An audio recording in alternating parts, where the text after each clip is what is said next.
Morning my dear students. मैं आपका विज्ञान अध्यापक शुभम तिवारी माया ज्ञानदाय संस्कार एकेडमी बिरधा से आप सभी विद्यार्थियों का इस वीडियो क्लास में हार्दिक स्वागत करता हूं और शुभकामनाएं देते हुए आज आपका दिन शुभ हो और आपकी आज प्रारंभ करता हूं। माय डियर स्टूडेंट्स, कल मैंने आपसे सेकंड लेसन के बारे में चर्चा की थी, जो था पदार्थों का पृथक्करण और उसकी सामान्य विधि। आज मैं आपसे विद्यार्थियों से जो बात करने के लिए उपस्थित हुआ हूँ कक्षा में, वो है हमारे पदार्थों के प्रकार, जो मैंने कल आपसे चर्चा किया था, परंतु उनके बारे में मैं आपको विशेष जानकारी नहीं दे पाया था। तो यहाँ पर आज हम पुनः एक बार पदार्थों के प्रकार पर चर्चा करेंगे। पदार्थों के प्रकार पर चर्चा करने के पश्चात हम आपको इनके प्रकारों की जो परिभाषाएं हैं उनसे अवगत करेंगे और इसके बाद फिर जब हमारा पदार्थों का जो प्रकार कंप्लीट हो जाएगा, तो इसके बाद में फिर मैं आपको वहां पर ले चलूंगा लेसन की ओर, जिसका नाम है पदार्थों का पृथक्करण। अर्थात हमें पृथक्करण की आवश्यकता क्यों पड़े, किसी भी पदार्थ से उसके उसमें छुपी हुई जो अशुद्धियां हैं या अन्य और भी कोई वस्तु या पदार्थ उसमें मिला हुआ है, तो इस मिलावट को दूर करने के लिए हमें पृथक्करण की आवश्यकता पड़ेगी।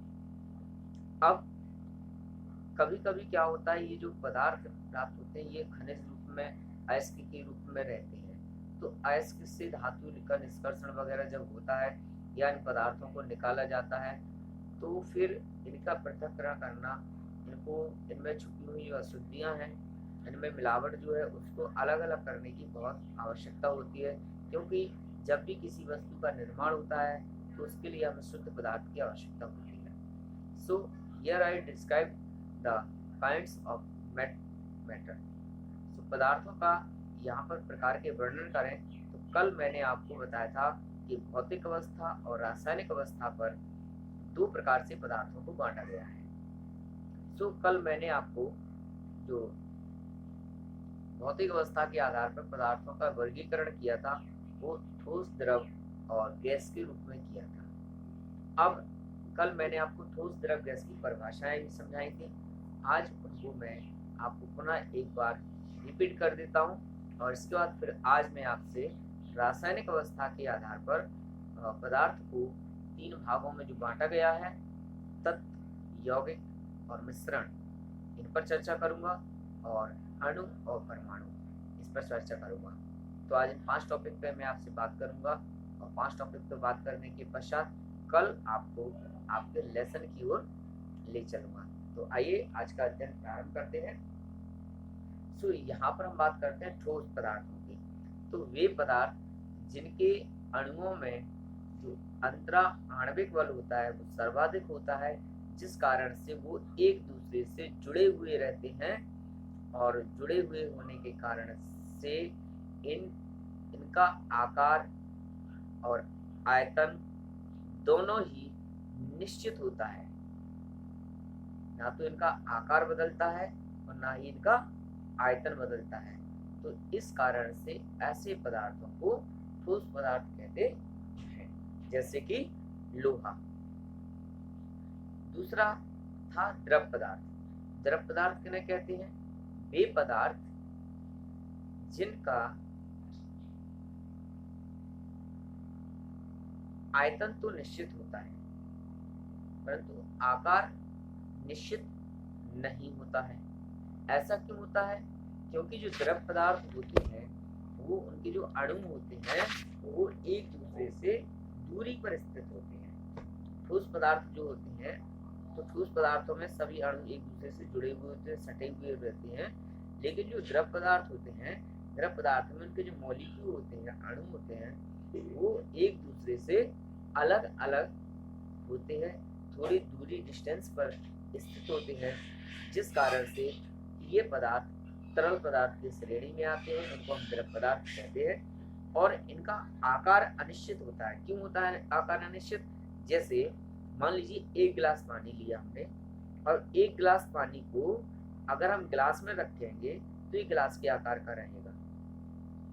दूसरा, अगर उसी एक गिलास पानी को हम एक थाली में डाल दें तो उसका जो आकार है, जल का वो थाली के सरफेस के बराबर हो जाएगा, परंतु इसका आयतन नहीं बदलेगा। एक गिलास पानी को आप गिलास में रखें तो भी एक ही गिलास होगा, और एक गिलास पानी को अगर आप थाली में डाल दें तब भी वो एक गिलास ही रहेगा। तो यहाँ पर उसका आकार बदलता रहता है, आयतन निश्चित होता है। ऐसे पदार्थों को द्रव पदार्थ कहते हैं, जैसे कि तो ऐसे पदार्थों को हम द्रव पदार्थ कहते हैं। अब तीसरा अवस्था थी गैसीय अवस्था।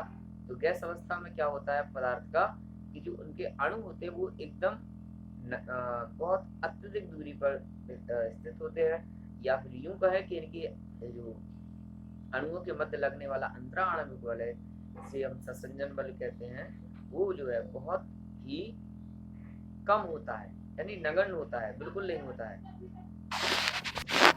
तो इनकी अणुओं के मध्य में अर्थात इनके अणुओं के मध्य लगने वाला अंतराणविक बल नगण्य होता है, इसलिए इनके अणु एक दूसरे से बहुत अधिक दूरी पर स्थित होते हैं, जिस कारण से इनका आकार और आयतन दोनों ही अनिश्चित होते हैं, इसलिए इनको हम गैसीय पदार्थ कहते हैं।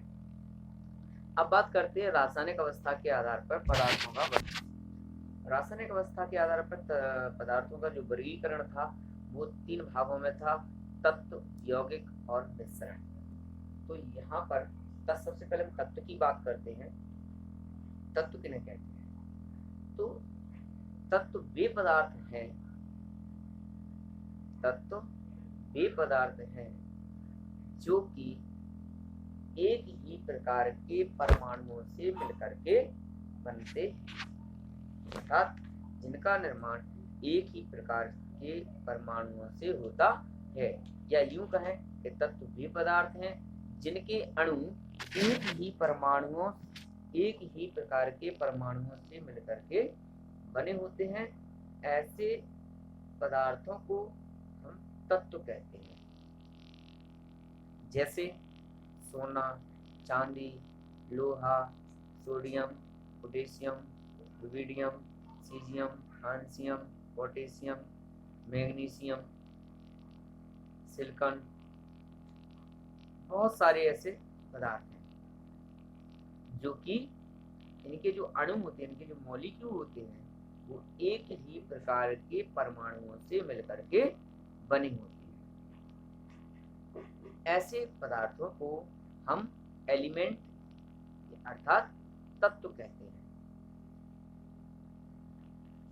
तो यहाँ पर आपको समझ में आ गया कि तत्व किन्हें कहते हैं। पुनः सुने, वे पदार्थ जिनके अणु एक ही प्रकार के परमाणुओं से मिलकर के बने होते हैं, ऐसे पदार्थों को हम एलिमेंट अर्थात तत्व कहते हैं। दूसरा यौगिक। यौगिक का अर्थ है कंपाउंड। अब यौगिक का अर्थ है जुड़ करके बनना। तो दो या दो से अधिक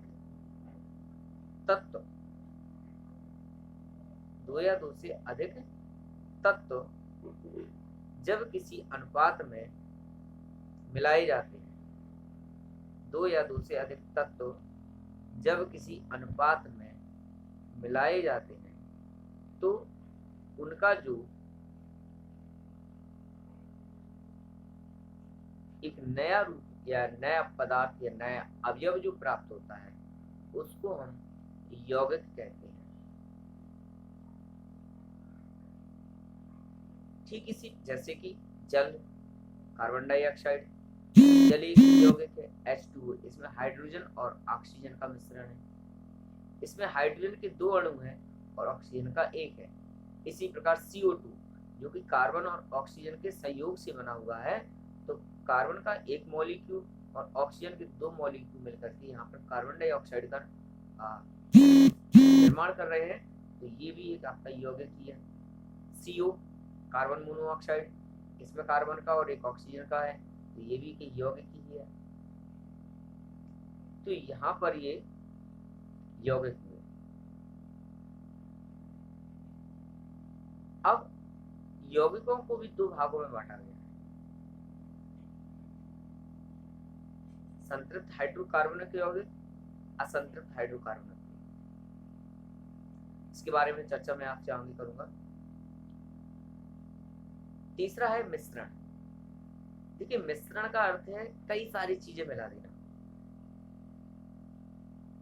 जैसे आपने शरबत पिया, गर्मियों में हम लोग नींबू का पानी पीते हैं, अन्य कोल्ड ड्रिंक्स पीते हैं या अन्य पेय पदार्थ पीते हैं, तो ये मिश्रण होता है।